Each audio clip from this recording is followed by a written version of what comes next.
চাঁপাইনবাবগঞ্জের খাদ্যপণ্য প্রস্তুত ও বিপণনকারী একটি প্রতিষ্ঠানের ১৩,৯৫০ কেজি পাম তেল জব্দের পর আত্মসাতের অভিযোগ উঠেছে সিরাজগঞ্জের রায়গঞ্জ থানা পুলিশের বিরুদ্ধে। শনিবার Chapainawabganj chamber of commerce and ইন্ডাস্ট্রিতে সংবাদ সম্মেলনে এই অভিযোগ করা হয়েছে।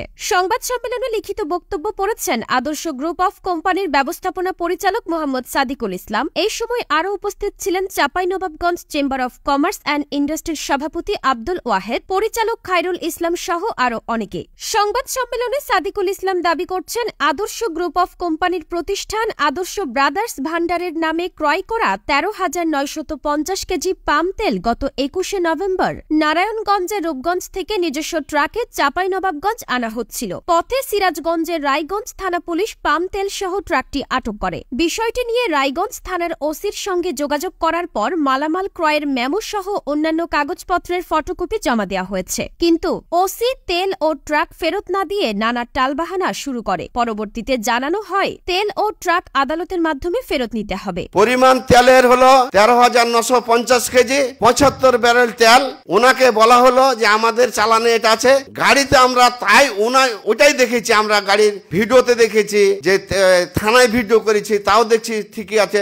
আমাদেরকে বলে যে আপনারা পেপার দেন, আমরা যথাযথভাবে তাকে সমস্ত গাড়ির পেপার, চালান, তেলের ওয়েট, ভালো মন্দ ইত্যাদি দেওয়া হয়। ২৪ তারিখ ইনকোয়ারি ওসি সাহেব উনি বলে যে তেল আপনাকে নিতে হবে কোর্টের মাধ্যমে। সাদিকুল ইসলাম আরো জানিয়েছেন, ২৫শে নভেম্বর সিরাজগঞ্জের আদালতে গিয়ে জানতে পারি ট্রাকটি অন্য একটি মামলায় জব্দ করে পুলিশ, তবে ট্রাকে থাকা পাম তেল জব্দ তালিকায় নেই। তিনি আরো বলেছেন, এরই মধ্যে অবৈধভাবে ট্রাক ও ১৩,৯৫০ কেজি পাম তেল জব্দ করে আত্মসাতের অভিযোগে রায়গঞ্জ থানার ওসিকে এম মাসুদ রানা ও এসআই ফিরোজ সহ সংশ্লিষ্টদের বিরুদ্ধে আদালতে মামলা দায়ের করা হয়েছে। ড্রাইভার হেল্পারকে এমন ভাবে মারা মারেছে, তারাকে থানায় বন্দী করে রেখেছে, এক হেল্পারের পা ভেঙে দিয়েছে। এ ধরনের ন্যাক্কারজনক কাজ আমাকে ভাবতে অবাক লাগছে।